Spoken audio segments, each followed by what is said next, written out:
So this is very exciting, or at least as exciting as something like this can be, because I've been wanting to do this for a really long time, and I'm finally having time to just sit down and do it.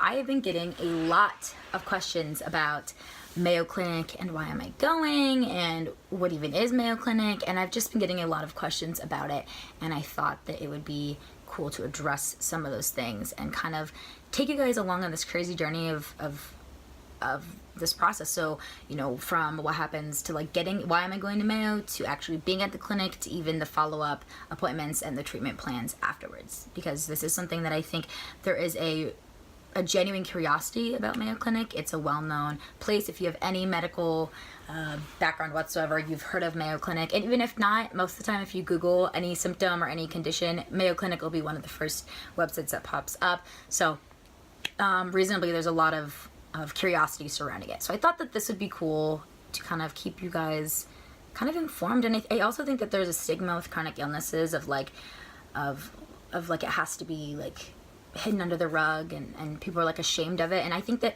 it's good to kind of normalize it. I think they are so common nowadays, but it's still people don't understand it. And I think it's hard because it is a very hard thing to understand. So I thought today it would be interesting to kind of give you guys a quick background of like, why am I going to Mayo Clinic and the road that's kind of led to where we are now. So rewind to about like what, six years ago?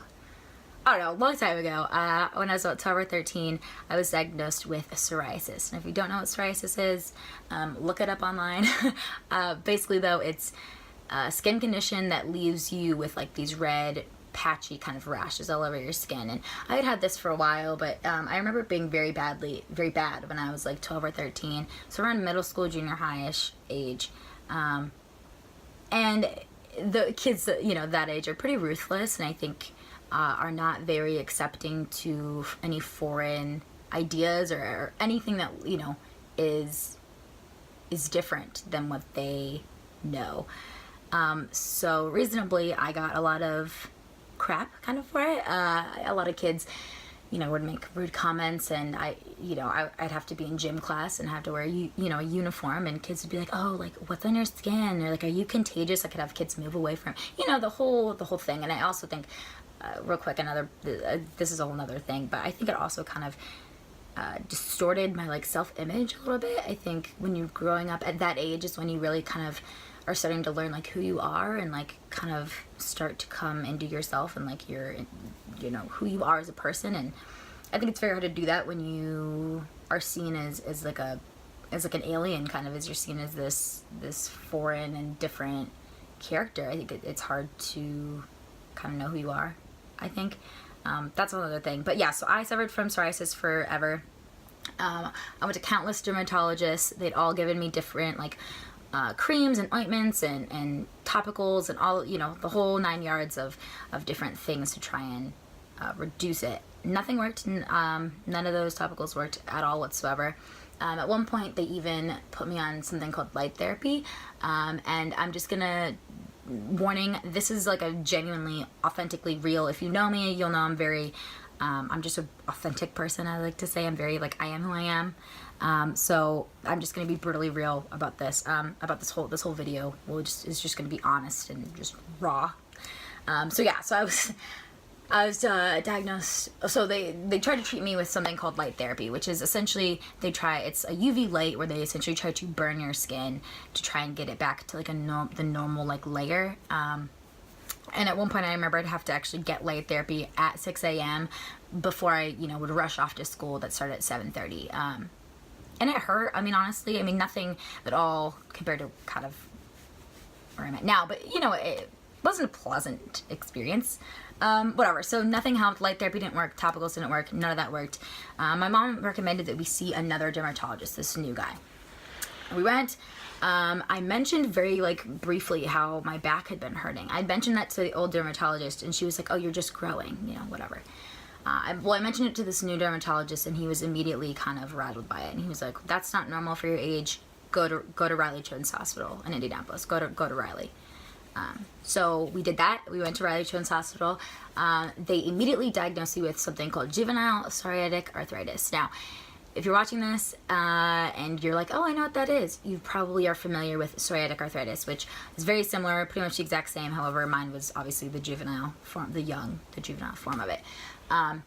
The tricky part here is that juvenile arthritis is a fairly common condition. At least since I've had it and done more research into it, it's much more common and normal than I think people realize. However, this specific part, the specific psoriatic part, is extremely rare to have in the juvenile form. I think my doctor said that between her and her colleagues and her other rheumatologists, they'd only seen like 1, maybe 2 cases of it in all their years. And if you know about rheumatology, you know there's not many rheumatologists, pediatric rheumatologists in the world. There are very, very few, because there's not really a big need for it. So they immediately diagnosed me with that. Now, another really quick side note, if you don't know what a chronic illness is, a chronic illness is an illness and a condition that has no cure. It's lifelong. So there's no cure for it. And the medications that they try to give you, the purpose for them is to try and lower the symptoms of whatever condition you may have, and to try and like kind of fend it off in a sense as long as they can.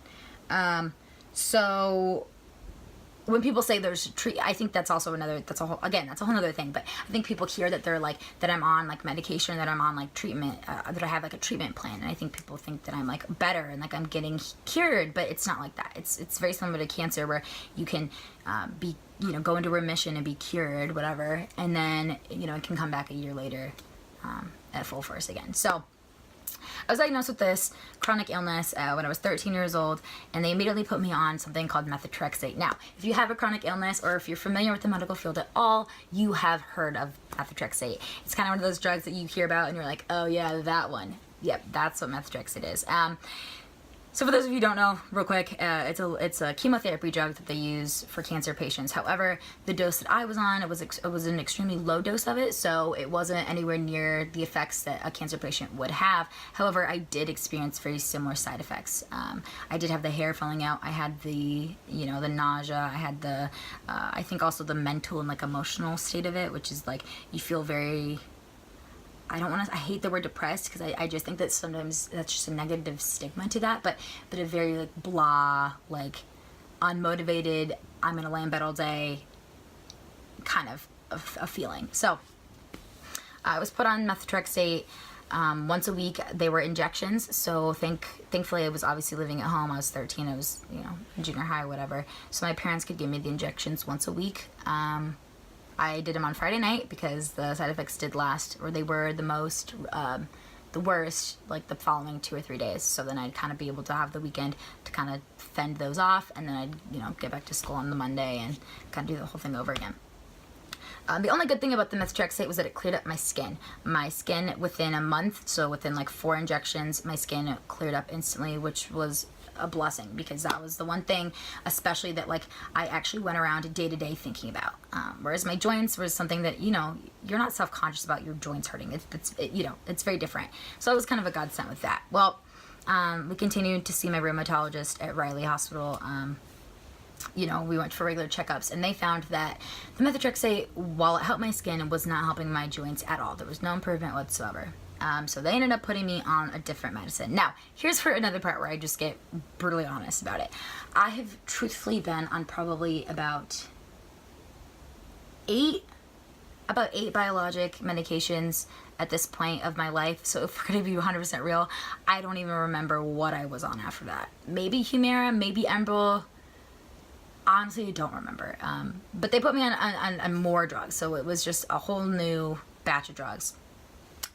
And eventually, after all that, again, none of these drugs worked. We'd go back in and she'd be like, yep, there's nothing going on. Let's try this one. Let's try this. Let's try this. And I think after a while too, there's an emotional kind of effect of it, of like every new drug that, they're like, oh, this is the one, this will help to like oh, like if that one doesn't work, then definitely this one will work. That this one always works for people. When, you know, when drug A doesn't work, then drug B always works, you know, whatever. And I think that mentality kind of is very hard, because it's like I would go through this process of loading up on a drug and experiencing the new side effects, and then, you know, being on it for a little bit, and then it being like, oh, this isn't working. Let's start over with a new drug and do the whole thing again. So I think it also kind of altered my mentality and like my optimism. I think after having it 6 years now with nothing working, I think I kind of started to resent the fact that people would be like, oh, this is the one, like this will be the drug, and this will be the cure, this will be the one that helps. And because none of them had been. I was on infusions, which is I had to go to Riley Children's Hospital, and they'd, you know, stick you up and you'd lay in this chair and you'd get the drugs dripped into you, and it would be like a 5-hour process. And you know, I did that whole thing for a while. So that's where we are now. So I went to college, my freshman year of college in Michigan. I had a new rheumatologist there who was an adult rheumatologist, and the hope was that a new adult rheumatologist would kind of have more familiarity with my condition, because I guess technically, you know, went from the juvenile to the like regular. But he was also at a loss. He didn't really know like what to do either. I think I actually at one point I think had like 3 doctors that were all calling and like talking about my condition, and there was no like solution. They were all kind of tongue-tied. They didn't really know what to do with me. It got so bad that I actually ended up transferring schools to be in-state after my first semester of college. It just wasn't feasible to be 5 hours away and kind of dealing with this. So I ended up transferring to Indiana University, which is where I'm at now. And then I got another new rheumatologist there. And very similar situation. He had no clue what to do.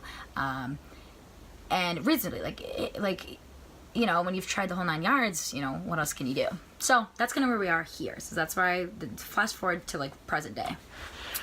I have been experiencing severe heart pains, very, very bad chest and heart pains, and I've experienced them probably since my senior year of high school.